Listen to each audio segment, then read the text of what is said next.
परं ब्रह्म भासतां हृदये मम। कूजन्तं राम रामेति मधुरं मधुराक्षरम् आरुह्य कविता शाखां वन्दे वाल्मीकिकोकिलम्। निगमकल्पतरोर्गलितं फलं शुकमुखादमृतद्रवसंयुतं पिबत भागवतं रसमालयं मुहुरहो रसिका भुवि भावुकाः। तृणादपि सुनीचेन तरोरपि सहिष्णुना अमानिना मानदेन कीर्तनीय सदा हरि। नारायणाखिल गुरो भगवन् नमस्ते शिवाय नमः। शिवलिंगाय नमः तन्मे मनः शिवसंकल्पमस्तु सर्वे भवन्तु सुखिनः। श्रीराम जय राम जय जय राम।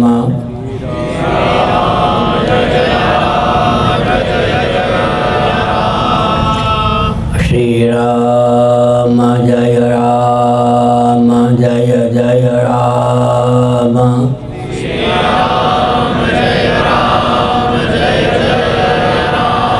श्रीराम जय राम जय जय राम।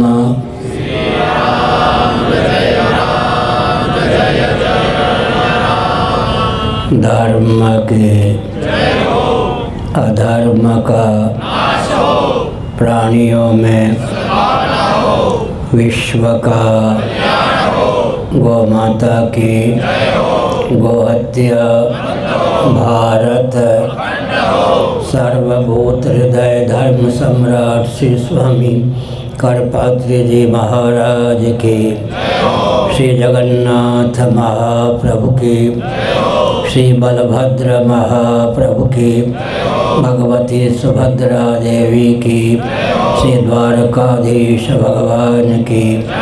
हर हर महादेव। गोविंद जय जय गोपाल जय जय। गोविंद जय जय गोपाल जय जय। राधा रमण हरि गोविंद जय जय। राधा रमण हरि गोविंद जय जय। श्री कृष्ण गोविंद हरे मुरारे।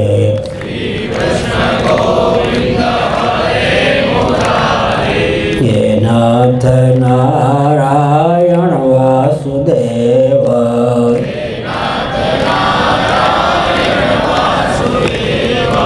गोविंद जय जय गोपाल जय जय। गोविंद जय जय गोपाल जय जय। राधा रमण हरि गोविंद जय जय।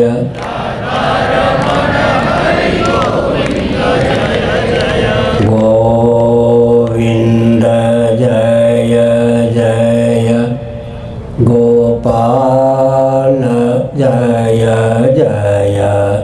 गोविंद जय जय गोपाल जय जय। राधा रमण हरि गोविंद जय जय।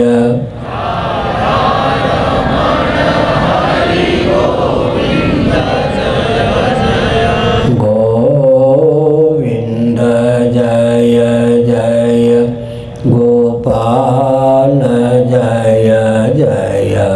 गोविंद जय जय गोपाल जय जय। राधा रमण हरि गोविंद जय जय।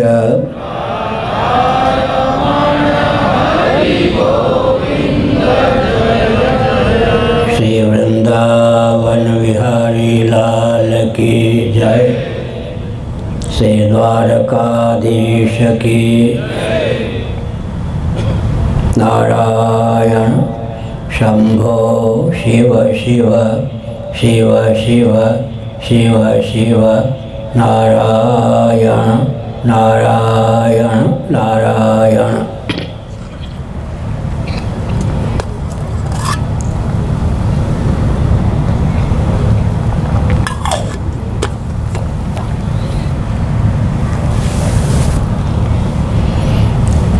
सज्जनों,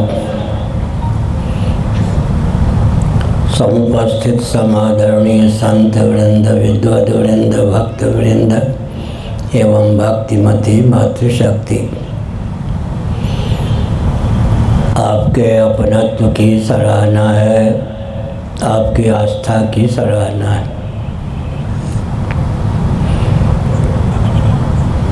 यह भारत विश्व का हृदय है। साक्षात जीवनधन जगदीश्वर यहाँ श्री रामकृष्ण आदि रूपों में अवतीर्ण होते हैं। साक्षात जगदीश्वरी यहाँ सीता इत्यादि देवियों के रूप में, मातृशक्ति के रूप में अवतीर्ण होती हैं। कारक कोटि के सत्पुरुषों की यह जन्मभूमि है। प्रबुद्ध योग भ्रष्टों और राष्ट्रभक्तों की यह जननी है। इसे आचार और विचार के बल पर सुव्यवस्थित रखने की आवश्यकता है। भारत का अर्थ होता है ज्ञान में रत संलग्न। विद्या और कला का केंद्र भारत बना रहे, इसका दायित्व हमको आपको प्राप्त है। कम्युनिज्म की धारा में बहने वाले चीन, रूस आदि देशों में भी आप पहुंच जाएं, वहाँ के व्यक्ति आपसे यही आशा रखते हैं कि धर्म और अध्यात्म के प्रति आपकी आस्था हो, गीता रामायण के सिद्धांत के आधार पर आपका जीवन हो। इस रॉकेट, कंप्यूटर, एटम, मोबाइल के युग में भी सनातन सिद्धांत की उपयोगिता पूर्वक चरितार्थ है। हर देश में, हर काल में, हर परिस्थिति में, हर व्यक्ति के लिए जिसकी उपयोगिता सिद्ध हो उसी को सनातन सिद्धांत, सनातन धर्म कहते हैं। वेदों के तात्पर्य का ज्ञान पूर्वोत्तर मीमांसा के अनुशीलन से सिद्ध होता है। पूर्व मीमांसा का प्रारंभ था तो धर्म जिज्ञासा इस सूत्र से हुआ है। उत्तर मीमांसा का प्रारंभ था तो ब्रह्म जिज्ञासा इस सूत्र से हुआ है। मीमांसा का अर्थ होता है पूजित विचार। पूर्वोत्तर मीमांसा का अनुशीलन करने पर यह तथ्य डंके की चोट से सिद्ध होता है कि धर्मनिष्ठा और भगवत भक्ति रूपा ब्रह्मनिष्ठा के द्वारा ही जीवन में दिव्यता का आधान हो सकता है। जीवन की सार्थकता आज भी धर्म और ब्रह्म का आलंबन लेकर ही संभव है। वेदों के अपूर्व प्रतिपाद्य धर्म और ब्रह्म ही सिद्ध हैं। प्रत्यक्षादि इतर प्रमाणों के द्वारा न धर्म की सिद्धि हो सकती है न ब्रह्म की। इसलिए भगवान का श्रीमद् भगवद गीता में वचन अंकित है, तस्मात् शास्त्रम प्रमाणम ते। क्या कार्य है, क्या कार्य है, इसकी सिद्धि में शास्त्र ही प्रमाण होते हैं। ऐसी स्थिति में वेदादि शास्त्रों के आधार पर जीवन को उन्नत करने का प्रयास करना चाहिए। भगवान मनु ने उद्घोष किया, महायज्ञश्च यज्ञश्च ब्राह्मीयम क्रियते तनु।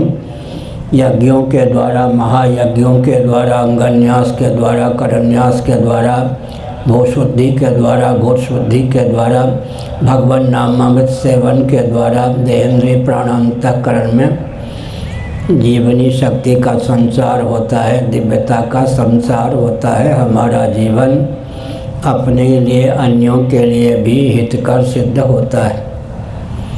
हितैषी, हितज्ञ, हित करने में तत्पर और समर्थ, चार योग्यताओं से संपन्न व्यक्ति का मिलना बहुत कठिन है।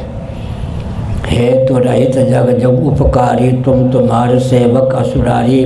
रामचरितमानस में कहा गया, बिना स्वार्थ के प्रेम करने वाले या तो भगवान है या भगवान के कोई भक्त, लाडले प्यारे संत। नहीं तो सुर नर मुनि सब की या रीति, स्वार्थ लागी करें सब प्रीति।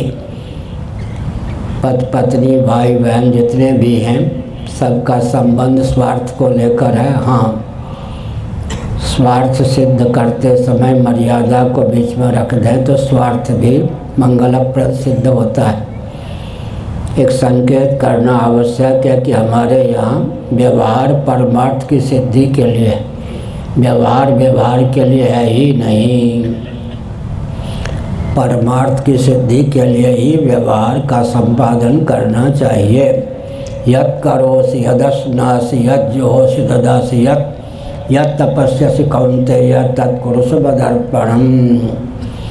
हमारी हर गतिविधि भगवदर्थ होनी चाहिए। तदर्थेऽखिल चेष्टितम् श्रीमद्भागवत एकादश स्कंध। हमारी हर चेष्टा का उपयोग और विनियोग भगवान की प्राप्ति में हो। यद्यपि भगवान नित्य ही प्राप्त हैं। श्री रामानुजाचार्य महाभाग ने भगवद गीता के भाष्य में एक ज्वलंत प्रश्न उपस्थापित किया, क्या भगवान की शरणागति कर्तव्य है? उन्होंने उत्तर दिया, भगवान की शरणागति तो नित्य सिद्ध है, स्वतः सिद्ध है। शरणागति कर्तव्य नहीं है, शरणागति का अनुस्मरण अनुशीलन कर्तव्य है। भगवान तो नित्य ही प्राप्त हैं। घटाकाश को महाकाश सदा सुलभ ही होता है। ऐसे जीव को अंशी सदृश सच्चिदानंद स्वरूप सर्वेश्वर सदा ही सुलभ है। कहा जा सकता है कि रॉकेट, कंप्यूटर, एटम, मोबाइल के में भगवत भजन की क्या उपयोगिता है? इसका उत्तर क्या है? बृहदारण्यक का अनुशीलन करें। असतो माँ सद्गमय तमसो माँ ज्योतिर्गमय मृत्योर्मामृतम गमय। साधक की भावना है, हे प्रभु मेरे जीवन उस बल और वेग का संचार कर दो जो कुछ अनित्य है, असत है, कार्यकोटि प्रविष्ट है, अचित है, उससे पिंड छुड़ाकर आप जो सन्मात्र हैं आपका वरण कर सकूं, सदरूप होकर शेष रह सकूं। हे प्रभु मेरे जीवन उस बल और वेग का दान कर दे जो कुछ अचित है, अज्ञान है, उससे पिंड छुड़ाकर चिन्ह मात्र होकर ज्ञान स्वरूप होकर शेष रह सकूं। हे प्रभु मेरे जीवन उस बल और वेग का दान कर दें जो कुछ दुख है, ताप है, वेदना है, पीड़ा है, उससे पिंड छुड़ाकर आनंद मात्र होकर शेष रह सकूं। जीव की चाह का जो विषय उसी का नाम जगदीश्वर है। हर जीव आस्तिक हो या नास्तिक, ईश्वर को माने या न माने, उसकी चाह के विषय का नाम ईश्वर सिद्ध होता ही है। अनित्य से पिंड छुड़ाकर, मृत्युग्रस्त जीवन से पिंड छुड़ाकर सन्मात्र होकर, नित्य होकर, मृत्युंजय होकर शेष रहने की भावना प्रत्येक प्राणी में है। अज्ञान से, अचित पदार्थों से पिंड छुड़ाकर चिन्मात्र होकर शेष रहने की भावना प्रत्येक प्राणियों के हृदय में है। वेदना, ताप, दुख से पिंड छुड़ाकर आनंद मात्र होकर शेष रहने की भावना प्रत्येक प्राणी के हृदय में सन्निहित है। एक विचित्र बात है, ध्यान देकर आप सुन ही रहे हैं। यदि पानी का अस्तित्व न हो तो किसी व्यक्ति को प्यास न लगे। प्यास का लगना डंके की चोट से इस तथ्य को सिद्ध करता है कि जल का, पानी का अस्तित्व अवश्य है। यदि भोज्य पदार्थों का, अन्न का अस्तित्व ही न हो तो किसी व्यक्ति को भूख न लगे। भूख का लगना डंके की चोट से भोजन के, अन्न के अस्तित्व को सिद्ध करता है। इसी प्रकार सच्चित आनंद होकर, मृत्यु जड़ता दुख से अतिक्रांत होकर शेष रहने की भावना डंके की चोट से सच्चिदानंद तत्व को सिद्ध करती है। इसलिए ईश्वर कौन है? हमारी चाह का जो सचमुच में विषय है उसी का नाम सज्जनों ईश्वर है। अब कोई कह सकता है कि क्या ऐसा संभव है कि ताप या वेदना से विनिर्मुक्त होकर हम शेष रह सके? भगवत कृपा से हमको आपको गाढ़ी नींद 5-7 घंटे के लिए प्रायः नित्य सुलभ होती है। निर्विकल्प समाधि का विकल्प ही गाढ़ी नींद है सज्जनों। जिन महानुभावों को निर्विकल्प समाधि सुलभ न हुई होती, कदाचित उन्हें गाढ़ी नींद भी सुलभ न हो तो पागल हुए बिना न रहें। गाढ़ी नींद में यह सार्वभौम तथ्य है कि द्वंद्व और दुख की पहुँच हम आप तक नहीं होती। जब तक कोई गाढ़ी नींद की दशा में होता है तब तक द्वंद्व और दुख से अतिक्रांत होता है। सर्दी, गर्मी, भूख, प्यास इत्यादि का नाम द्वंद्व है। वेदना, ताप का नाम दुख है। द्वंद्व और दुख से विनिर्मुक्त जीवन हमको 5-7 घंटे सुलभ होता है, जिसको गाढ़ी नींद कहते हैं। ईश्वर ने गाढ़ी नींद क्यों बनाई? अगर ईश्वर ने गाढ़ी नींद न बनाई होती तो जिन जीवों को निर्विकल्प समाधि सुलभ नहीं होती उन्हें विक्षिप्त होने से कौन बचाता? हम आप पागल होने से बचे हुए हैं किसके बल पर? गाढ़ी नींद के बल पर। ये कम्युनिज्म की धारा में, भौतिकता की धारा में जो भी बहते हैं उनको विचार करना चाहिए। उनके मत पर, वाद पर, सिद्धांत पर गाढ़ी नींद का वेग ही पानी फेर देता है। यदि चेतना विशिष्ट शरीर का नाम ही आत्मा है, जैसा कि भौतिकवादी मानते हैं, तो जब गाढ़ी नींद का वेग सुलभ होता है तो चेतना विशिष्ट शरीर को भुलाने की भावना का उद्रेक होता है। चेतना विशिष्ट शरीर को भुलाए बिना गाढ़ी नींद सुलभ नहीं। हो गया ना? देहात्मवाद पर पानी फिर जाता है। गाढ़ी नींद का वेग ही चेतना विशिष्ट शरीर के आत्मत्व पर पानी फेरने में समर्थ है। विषय लंपट प्राणियों को भी पंचदशीकार विद्यारण्य स्वामी ने एक संदेश दिया। यदि अभीष्ट शक, चंदन, वनता, व्यंजनादि के परिरंभण सेवन से ही आनंद मिलता हो तो जिनको प्रिय के स्थान पर प्रिय, मोद के स्थान पर मोद, प्रमोद के स्थान पर प्रमोद सुलभ है, विषयजन्य आनंद जिनको भरपूर सुलभ है, वे विषयजन्य आनंद को भुलाकर सोना क्यों चाहते?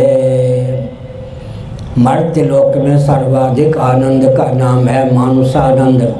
तैत्तिरीय उपनिषद के अनुसार मानुषानंद की अपेक्षा 1000 परार्थ गुण आनंद ब्रह्मा जी को प्रतिक्षण व्यवहार दशा में सुलभ होता है।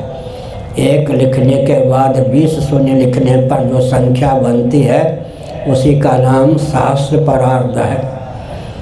मर्त्य लोक में सुलभ सर्वाधिक आनंद की अपेक्षा 1000 परार्थ गुण अधिक आनंद ब्रह्मा जी को प्रतिक्षण व्यवहार दशा में सुलभ होता है। श्रीमद् भगवद गीता के 8वें अध्याय के अनुशीलन से यह तथ्य सिद्ध है कि उन ब्रह्मा जी को भी अगर योग निद्रा सुलभ न हो, वे ब्रह्मा जी भी विषयजन्य आनंद को भुलाकर योग निद्रा प्राप्त न करें तो विक्षिप्त हो जाएं। विषयजन्य आनंद का पर्यवसान पागलपन में है। दुख ही व्यक्ति को पागल नहीं बनाता, विषयजन्य आनंद भी पागल बना देता है। श्री पंचदशीकार विद्यारण्य स्वामी जी ने डंके की तथ्य चोट से तथ्य को उद्भाषित किया कि जहाँ विषयजन्य आनंद होता है वहाँ भोक्ता भोग भोग्य तृप्ति होती है। जहाँ तृप्ति होती है वहाँ द्वैत होता है। 2 या 2 से अधिक का नाम द्वैत है। जहाँ द्वैत होता है वहाँ श्रम होता है। जहाँ श्रम होता है वहाँ परिपूर्ण भरपूर निरसय आनंद नहीं होता। इसलिए दुख ही नहीं, विषयजन सुख भी त्याज्य है। विषयजन सुख या आनंद का त्याग करके ही हमको गाढ़ी नींद सुलभ होती है। इससे सिद्ध क्या हुआ? सुखमस्यात्मनो रूपम। श्रीमद् भागवत के 7वें स्कंद के अनुशीलन से यह तथ्य सिद्ध है कि आत्मा स्वयं सुख स्वरूप है। बृहदारण्यक उपनिषद का अनुशीलन करें। नवारे सर्वस्य कामाय सर्वं प्रियं भवति, आत्मनस्तु कामाय सर्वं प्रियं भवति।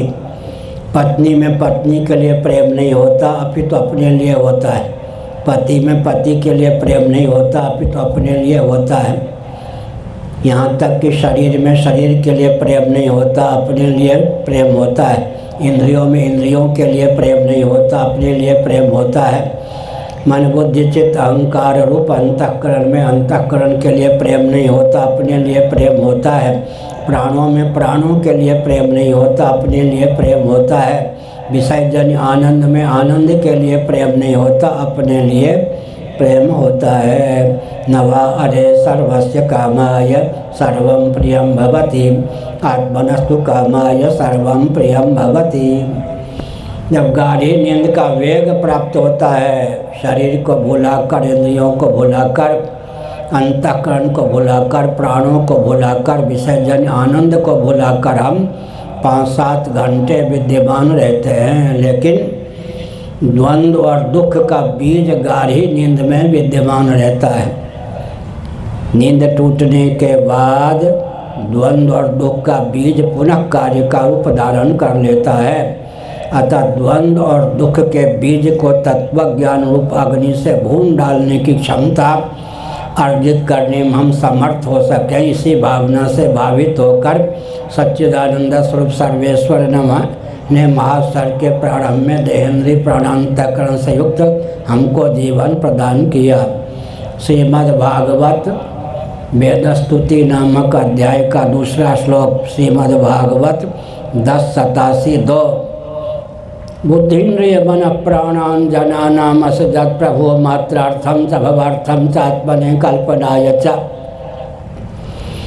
महासर के प्रारंभ में सच्चिदानंद स्वरूप सर्वेश्वर ने अकृतार्थ प्राणियों को कृतार्थता का अवसर प्रदान करने की भावना से देहेंद्रीय प्राणांतकरण से युक्त उन्हें जीवन प्रदान किया, ताकि वे भोग और मोक्ष या धर्म अर्थ काम मोक्ष संज्ञक पुरुषार्थ चतुष्टय को सिद्ध कर सकें।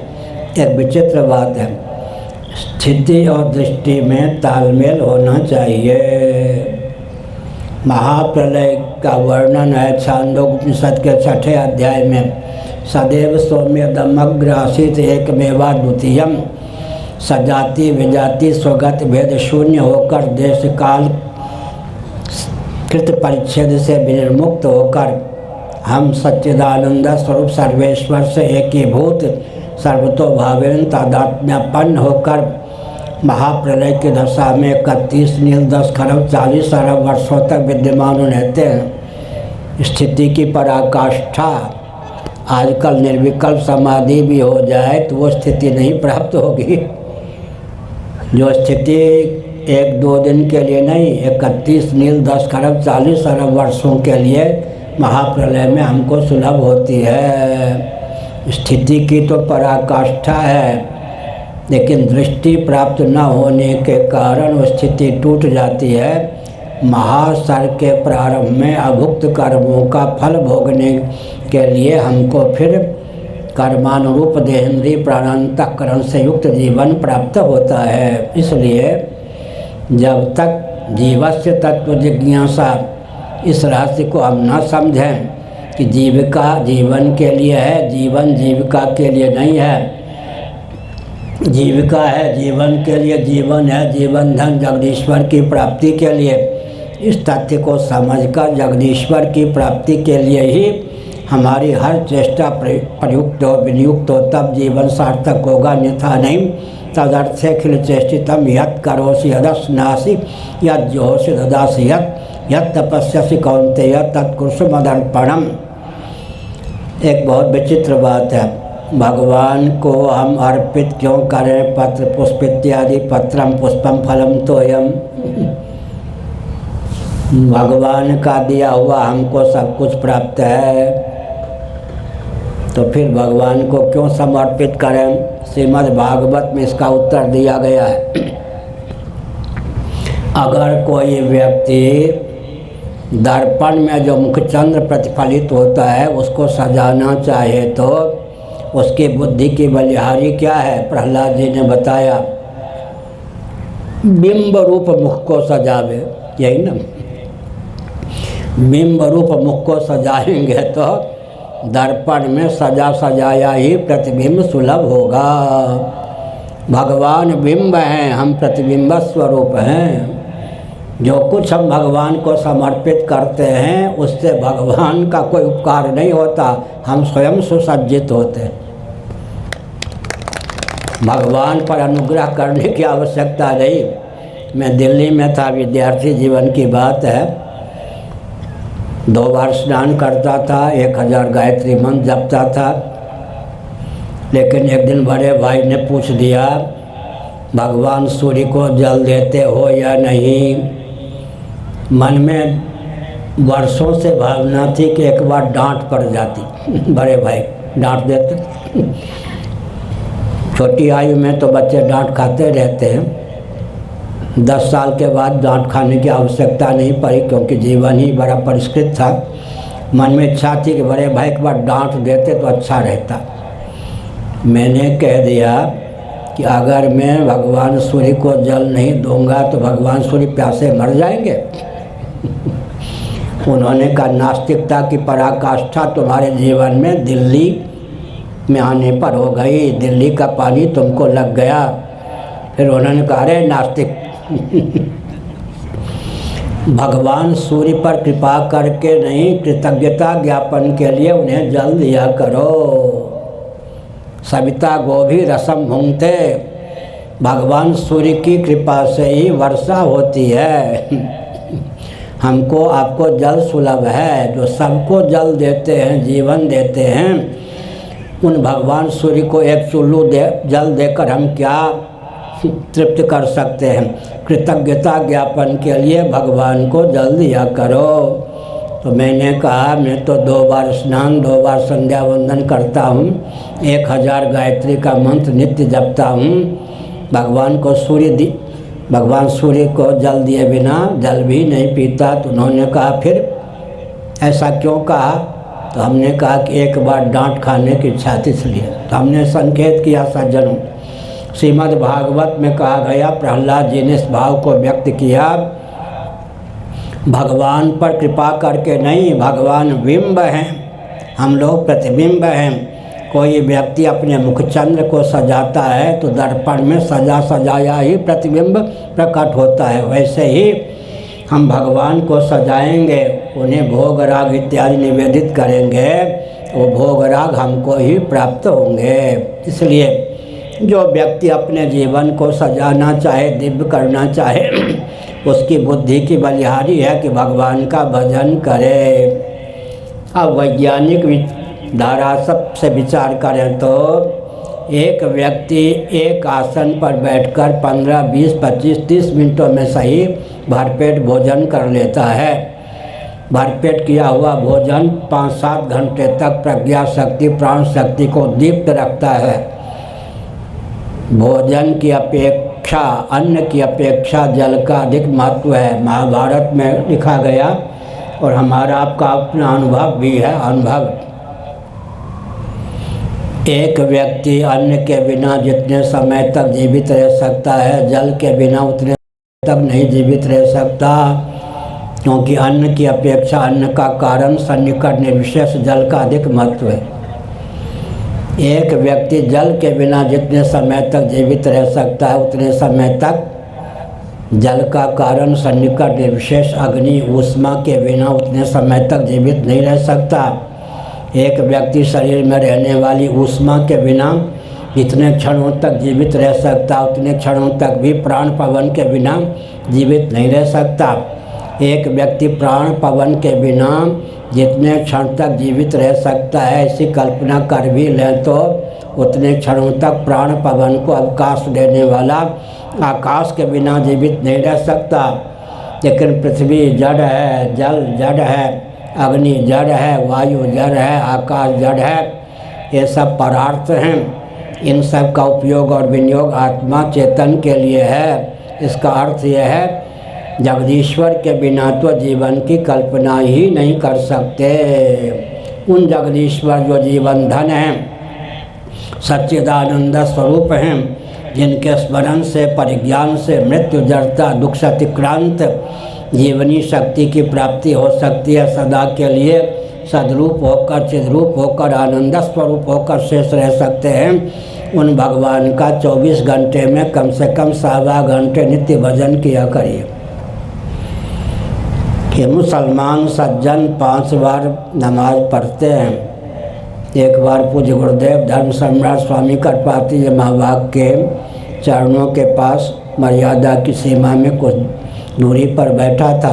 काशी की बात, गंगा तट पर केदार घाट। उन्होंने एकाएक पूछ दिया, क्या हो ये मुसलमान 5 बार नमाज क्यों पढ़ते हैं, बताओ ये मुसलमान 5 बार नमाज क्यों पढ़ते हैं। मैंने कहा, भगवान मैं आपका बालक विद्यार्थी हूँ, आपने जो प्रश्न किया उसका उत्तर आपके मुखारबिंद से सुनना चाहता हूँ। उन्होंने कहा, हमारे तुम्हारे पूर्वजों से इनके पूर्वजों को यह शिक्षा मिली होगी, हर सनातनी वैदिक आर्य हिंदू को 24 घंटे में कम से कम 5 बार भजन का व्रत लेना चाहिए। सूर्योदय के पूर्व 15 मिनटों तक कम से कम भगवान का स्मरण करें, सूर्योदय के बाद 15 मिनटों तक स्मरण करें, मध्याह्न काल में 15 मिनटों तक भगवान का स्मरण करें, संध्या की वेला में 15 मिनटों तक भगवान का स्मरण करें, शयन के पूर्व 15 मिनटों तक भगवान का स्मरण करें। 24 घंटे में कम से कम 7.25 घंटे भजन का बल और वेग हो तो जीवन समुन्नत होता है। प्रत्येक गतिविधि ही भगवदर्थ होनी चाहिए। तदर्थे खिल चेष्टितम। गौड़पादाचार्य महाराज ने लिखा, उपाय सोवताराय। भगवान ने सृष्टि की रचना क्यों की? भगवत तत्व में मन को अवतीर्ण करने के लिए। समझ गए? हमने कहा था महाप्रलय में स्थिति की पराकाष्ठा होती है, दृष्टि नहीं होती। स्थिति को दृष्टि चाहिए, दृष्टि के बिना कृतार्थता नहीं होती। स्थिति की पराकाष्ठा होने पर भी स्थिति के साथ साथ दृष्टि भी चाहिए। तो हमने संकेत किया, क्या संकेत किया? हमारा आपका दायित्व है कि जीवन धन जगदीश्वर की अभिव्यक्ति या प्राप्ति के लिए, मृत्यु जड़ता दुख से अतिक्रांत जीवन को प्राप्त करने के लिए सारी चेष्टा हो। भगवद गीता में भगवान का संदेश है, यही वितर्जिता सर्गो ये साम साम्य स्थितम मनः निर्दोषम समम ब्रह्म तस्मात् ब्रह्मणि ते स्थिताः। उन्होंने जीवन काल में ही पुनर्भव पर विजयश्री प्राप्त कर लिए, जिनका मन सकल सदोष और विषम अनात्मक प्रपंच से उपरत होकर निर्दोष और सम भगवत तत्व में सन्निहित हो गया। सुनिए, कोई भी नास्तिक से नास्तिक व्यक्ति विचार करेगा, वैज्ञानिक विचार करेगा, दार्शनिक विचार करेगा तो किस निष्कर्ष पर पहुंचेगा? सदोष और विषम का नाम ही जगत है। केवल निर्दोष असम भगवान ही हैं। भगवान के अतिरिक्त जो कुछ है सदोष और विषम है। यही वितर्जित सर्गो ये साम साम्य स्थितम मनः निर्दोषम समम ब्रह्म तस्मात् ब्रह्मणि ते स्थिताः।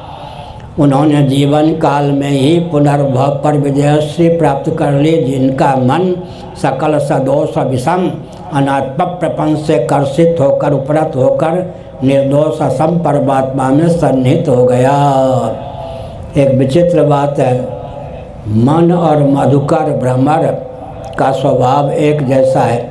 विनय पत्रिका नामक ग्रंथ में तुलसीदास जी ने भावना व्यक्त की, मन मधुकर पन कै तुलसी रघुपति पद कमल वसई हों।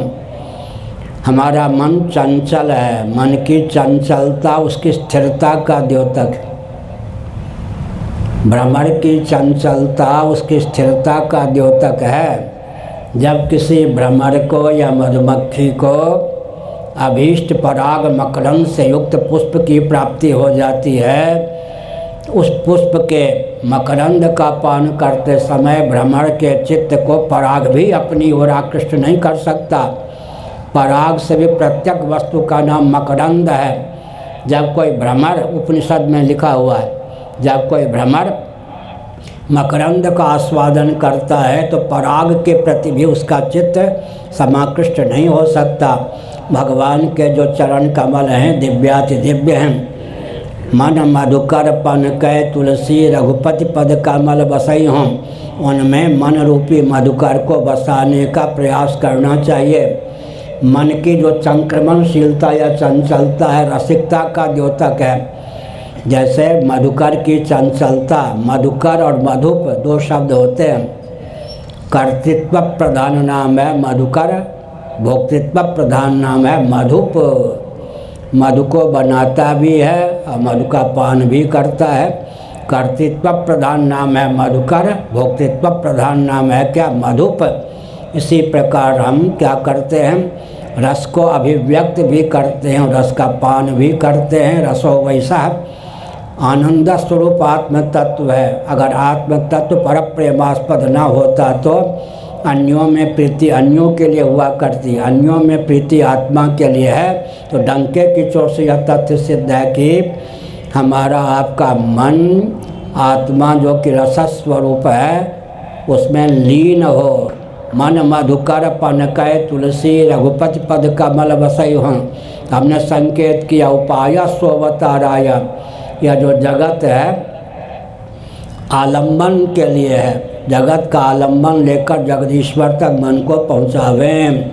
पार्थिव प्रपंच का आलम्बन लेकर पृथ्वी तक, पृथ्वी का आलम्बन लेकर जल तक, जल का आलम्बन लेकर अग्नि तक, अग्नि का आलम्बन लेकर वायु तक, वायु का आलम्बन लेकर आकाश तक, आकाश का आलम्बन लेकर अव्यक्त तक, अव्यक्त का आलम्बन लेकर परमात्मा तक मन को पहुँचावें।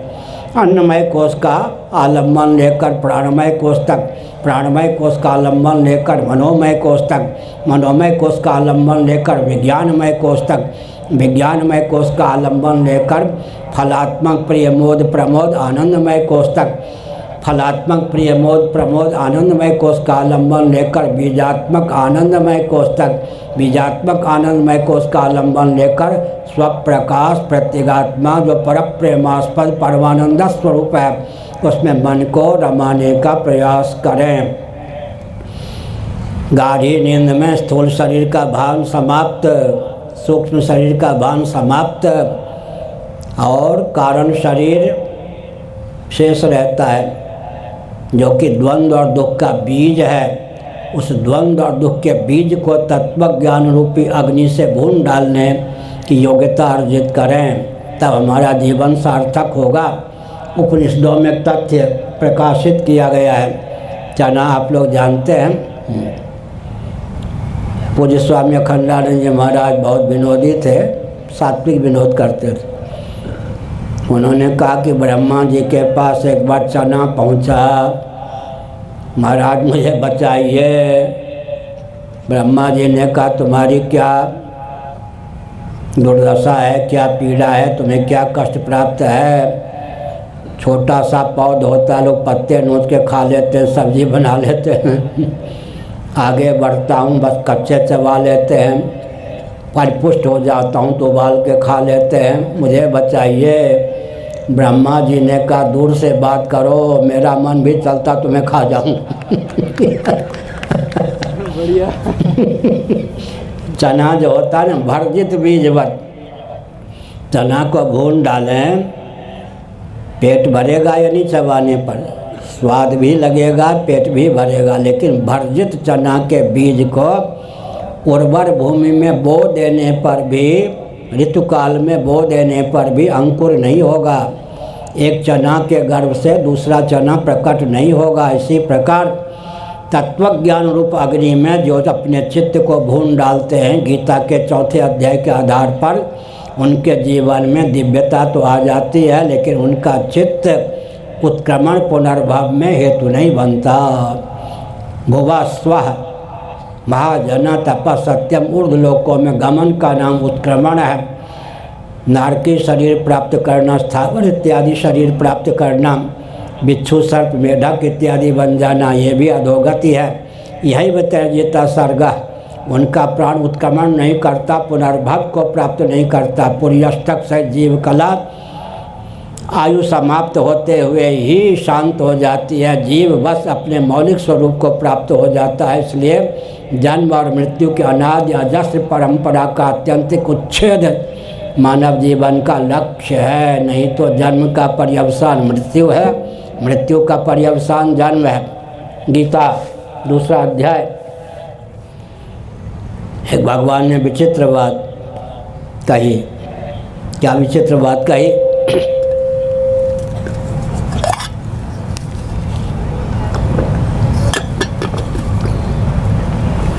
जन्म का पर्यवसान मृत्यु है। जातस्य ध्रुवो मृत्यु ध्रुवम जन्म मृतस्य च। आस्तिक नास्तिक उभय सम्मत सिद्धांत है। जन्म का पर्यवसान मृत्यु है। लेकिन भगवान ने विचित्र बात क्या कह दी? ध्रुवम जन्म मृतस्य च।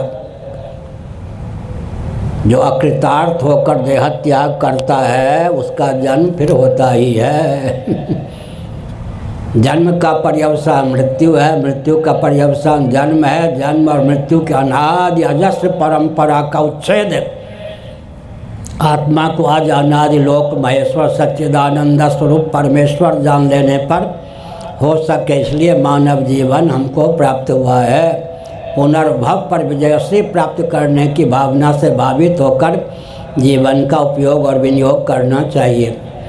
एक भ्रम को दूर करना चाहिए। भगवान शंकराचार्य ने छांदोग्य श्रुति के 8वें अध्याय के भाष्य के संदर्भ में इस तथ्य को उद्भाषित किया कि अगर हम विरक्त हो जाएंगे, जनक जी आदि विरक्त थे, गृहस्थ थे या नहीं? 27 पीढ़ी तक जीवन मुक्तों ने शासन किया। जनक, बहुत ऊंची बात, यह इतिहास उज्ज्वल है। 27 पीढ़ी तक जीवन मुक्तों ने शासन किया। योग वासिष्ठ में भगवान राम के शासन काल में अयोध्या में ही, घर में ही कितने जीवन मुक्त थे। बहुत विचित्र बात है। तो हमने क्या संकेत किया? हमने क्या संकेत किया? उत्क्रमण पुनर्भव। उत्क्रमण माने ऊर्ध्व लोकों में गमन, पुनर्भव का अर्थ है फिर जन्म लेना।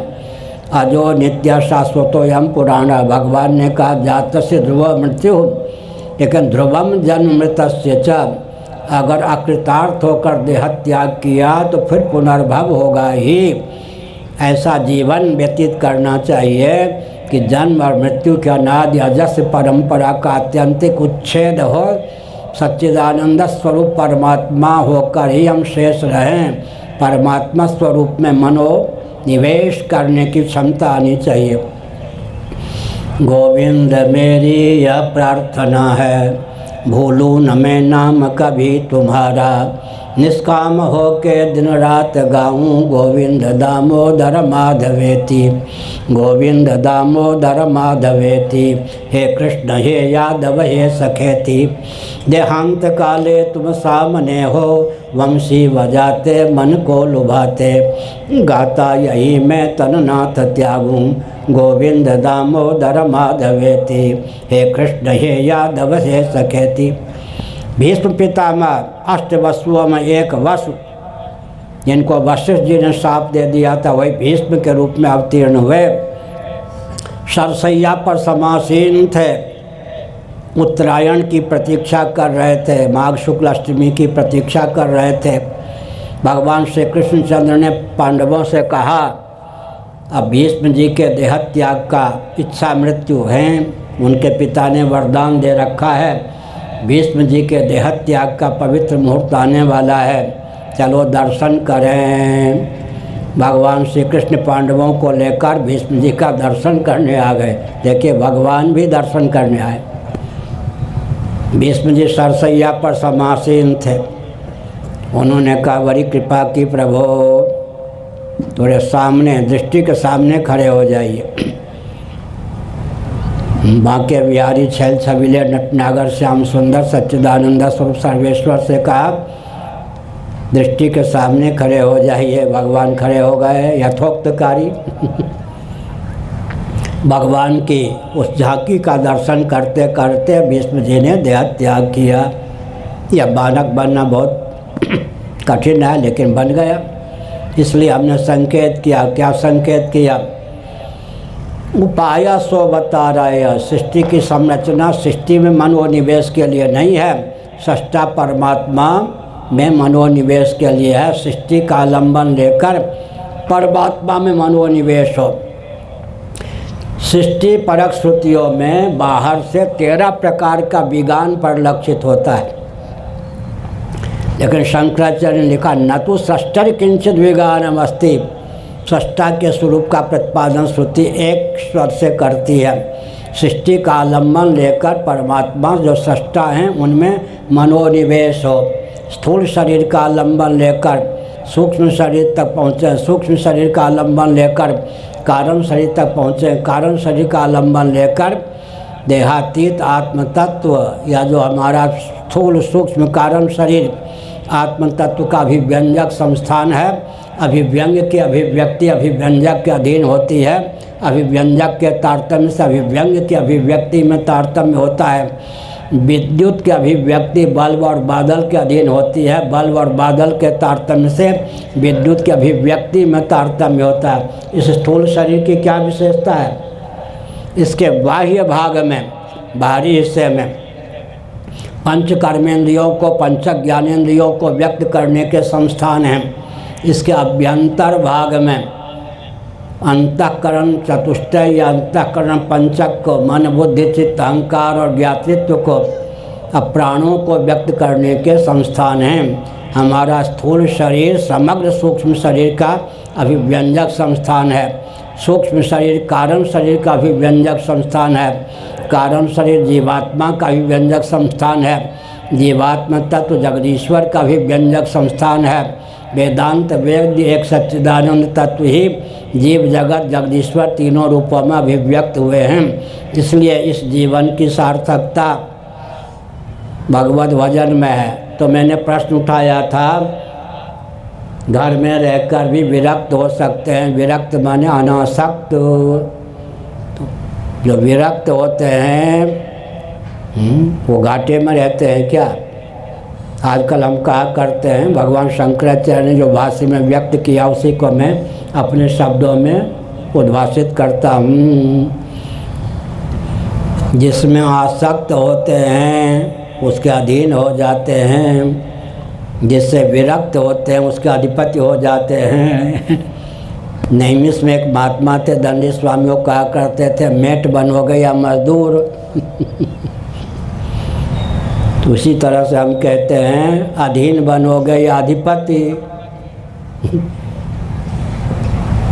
जो विरक्त होते हैं वैराग्य से घाटा लगता है क्या? जो विरक्त होते हैं वो अधिपति हो जाते हैं। जो समासक्त होते हैं वो अधीन हो जाते हैं।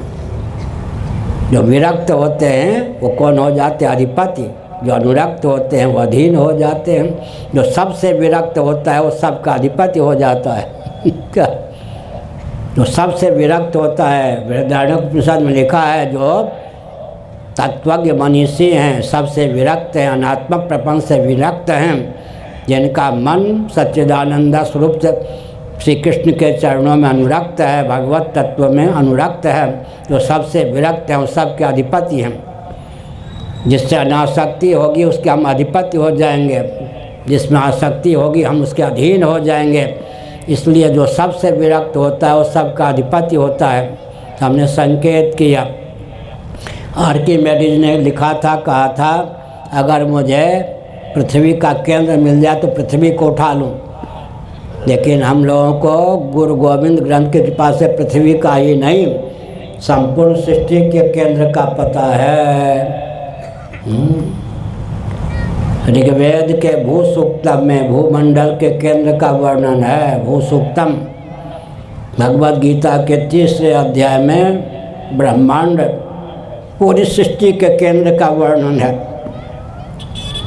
परमात्मा और प्रणव, आत्मा और ओंकार, यही है ना केंद्र। परब्रह्म और शब्द ब्रह्म, सृष्टि का मूल क्या है? परब्रह्म और शब्द ब्रह्म। मयाध्यक्षेण प्रकृति सूयते सचराचरम हेतुना नेन कौन्तेय जगद विपरिवर्तते मम योनिर्महद् ब्रह्म तस्मिन् गर्भं दधाम्यहम्।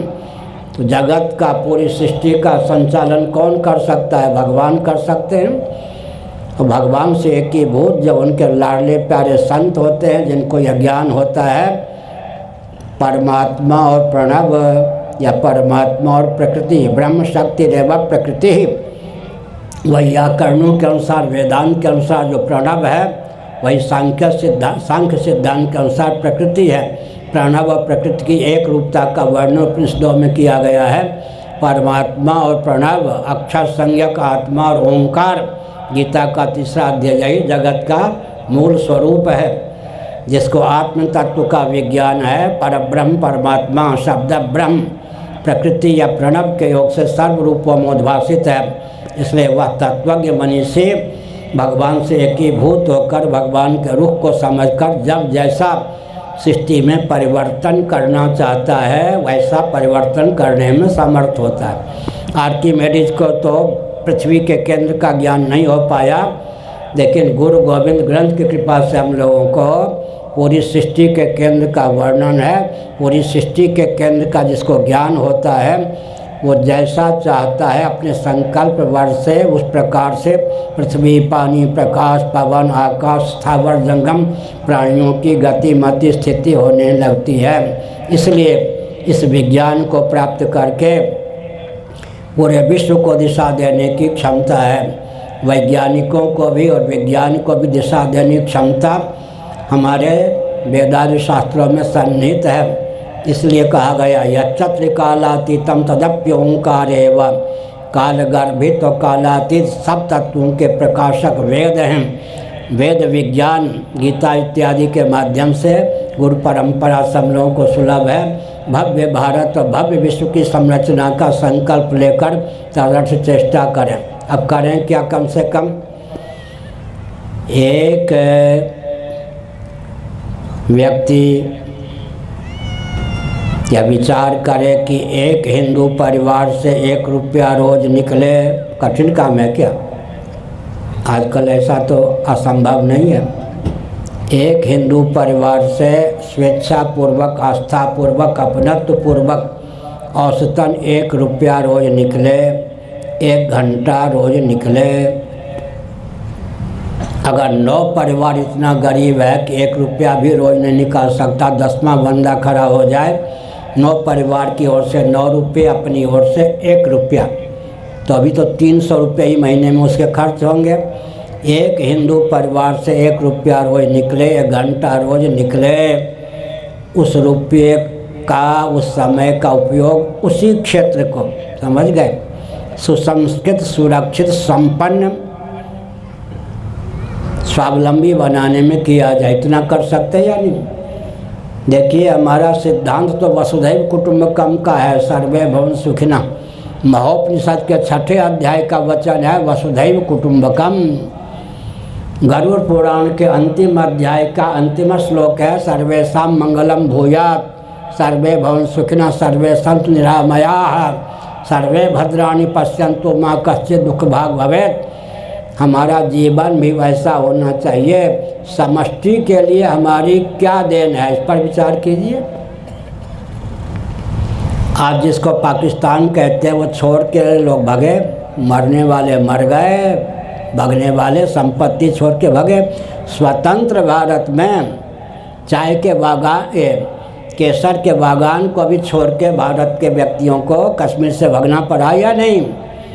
इसका मतलब क्या है? इसका मतलब ये है कि शरीर छोड़ेंगे तो सब कुछ यही रह जाएगा।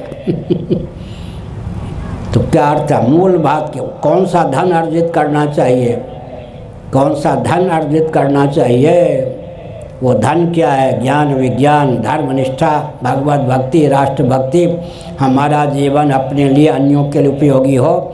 एक हिंदू परिवार 1 रुपया 1 घंटा रोज निकाले, अपने क्षेत्र को, मठ मंदिर को केंद्र बनाकर सुसंस्कृत, सुरक्षित, संपन्न करने में उसका उपयोग हो। छोटे छोटे बच्चों को, छोटी छोटी बालिकाओं को विधि की सीमा में वैध विधा से अस्त्र शस्त्र का प्रशिक्षण हो, व्यायाम हो। मालवीय जी ने लिखा ग्रामे ग्रामे मल्लशाला, क्या कुश्ती लड़ने के लिए भी। वो गद्दे पर जो कुश्ती लड़ते हैं वो कोई काम आ सकते? हम माताएं सुन लो, अपने बच्चों को मिट्टी से परहेज कराती हो, कभी वो देशभक्त नहीं हो सकते। गद्दे पर जो व्यायाम करेगा वो तो डिबेट में विजयी हो जाएगा, मिट्टी का काम आएगा क्या? छी है यही ना। स्वास्थ्य भी ठीक नहीं बनेगा जी। 10 से 15 साल तक आयु तक हमने खूब कुश्ती, हमारा नाम पहलवान था, खूब कुश्ती लड़े, कबड्डी खूब खेलते थे, गेंद खूब खोलते थे, तैराकी बहुत, पढ़ने में भी 1 नंबर के थे, तैराकी भी 1 नंबर के, कबड्डी में भी 1 नंबर के, कुश्ती में भी एक, गुल्ली डंडा में कमज़ोर था आँख में न लग जाए, गुल्ली डंडा में कमज़ोर था, कुश्ती में, फुटबॉल में, तैरने में भी। इसलिए मिट्टी से परहेज मत कराइए। मिट्टी न खावे बच्चा, वो तो ध्यान है।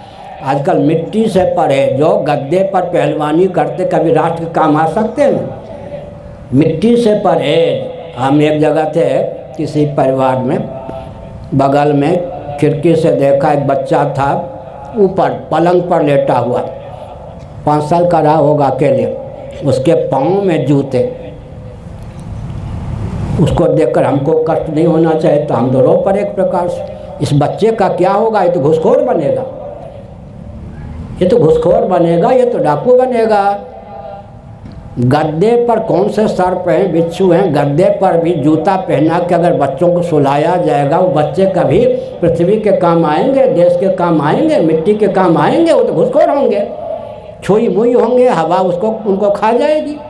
इसलिए सज्जनों, ऐसा भोग, सुनिए, मानव जीवन में इतनी सुविधा नहीं चाहिए कि मनुष्य शरीर भोगायतन बन के रह जाए। कर्मायतन भी हो, ज्ञानायतन भी हो, भोगायतन भी हो। इतनी सुविधा नहीं चाहिए, इतना विकास नहीं चाहिए कि सुविधा के नाम पर, विकास के नाम पर सज्जनों क्या हो जाए?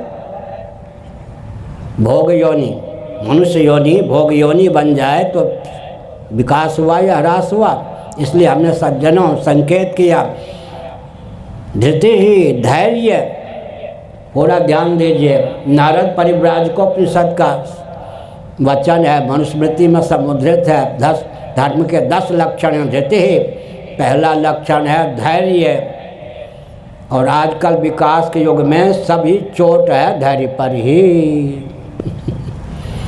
हम हों या आप, सिरहाने के पास पानी चाहिए, पाँव के पास शौचालय, स्नान घर चाहिए या नहीं? तो पंचदशी में क्या लिखा है? धैर्य की पराकाष्ठा हो, कैवल्य मोक्ष को चाहे। उससे कम धैर्य की प्रतिष्ठा होगी तो वैकुंठ इत्यादि को चाहेंगे, साकेत आदि को कम चाहेंगे। उससे कम विवेक बल प्रतिष्ठित होगा तो स्वर्ग आदि को चाहेंगे। उससे भी कम विवेक बल प्रतिष्ठित होगा तो संयम से रहेंगे, ताकि बुढ़ापे तक सांस लेने में, चलने फिरने में कोई कठिनाई ना हो। इसका मतलब धैर्य की पराकाष्ठा हो तो भगवत तत्व को प्राप्त कर सके, कैवल्य मोक्ष को प्राप्त कर सके। सुविधा के गर्भ से धृति का विलोप, यही आजकल विकास की परिभाषा है। इससे क्या होगा? आप विकास के पक्षधर बनिए, लेकिन ध्यान रखिए, सृष्टि की संरचना का, मानव जीवन की सार्थकता का जो प्रयोजन है, उस पर विकास आघात न पहुंचावे।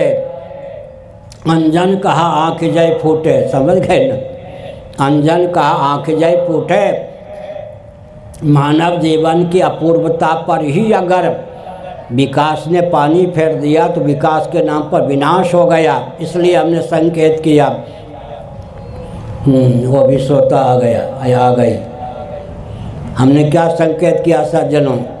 संकेत ये किया कि अपना जीवन, ऊपर से मैं नीचे तक एक वाक्य बोलता हूँ, निरुपाधिक धरातल पर तत्वतः हमारा मौलिक स्वरूप सच्चिदानंद है।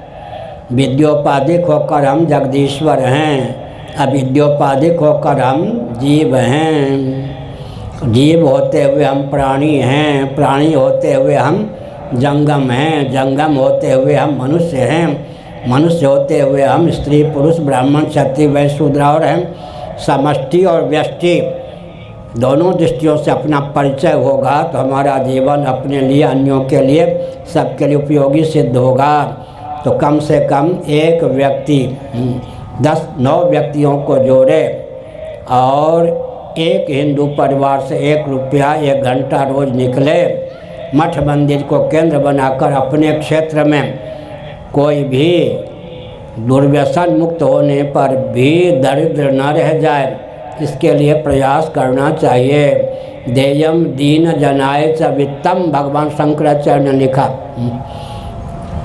निर्धनता के चपेट में आकर कोई भी व्यक्ति धर्मच्युत होने का प्रयास न करे। अपना जीवन अन्यों के लिए भी उपयोगी सिद्ध होना चाहिए। सबके हित में अपने जीवन का उपयोग और विनियोग करें। श्रीमद् भगवद गीता में 5वें अध्याय में 12वें अध्याय में सर्वभूत हिते रताः भगवान का वचन है, हमारा जीवन सबके हित में प्रयुक्त और विनियुक्त हो, केवल अपने लिए ही जीवित न रहें। श्री राम जय राम, जय जय राम।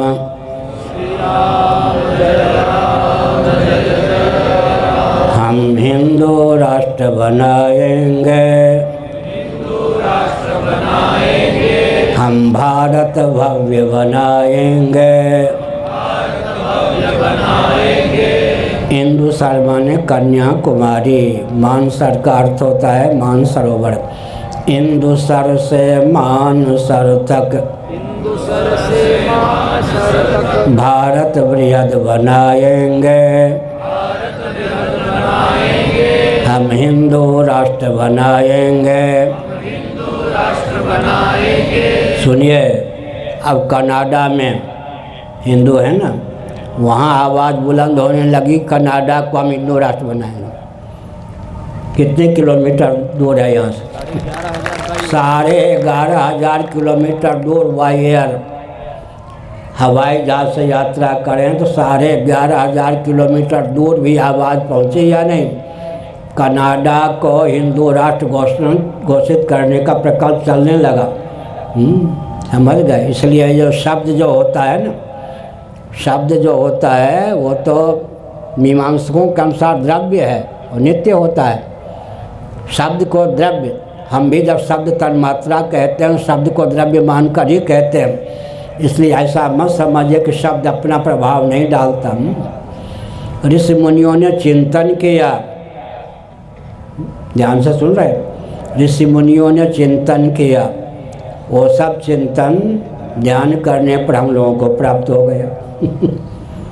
अगर कोई शुभ चिंतन करता है, दिव्य चिंतन करता है, दिव्य भाव आकाश गंगा में वो जाकर अंकित हो जाता है और समय आने पर पात्र को अभिव्यक्त हो जाता है, प्राप्त हो जाता है। इसलिए शुभ चिंतन, तन्मय मन शिव संकल्प मस्तु।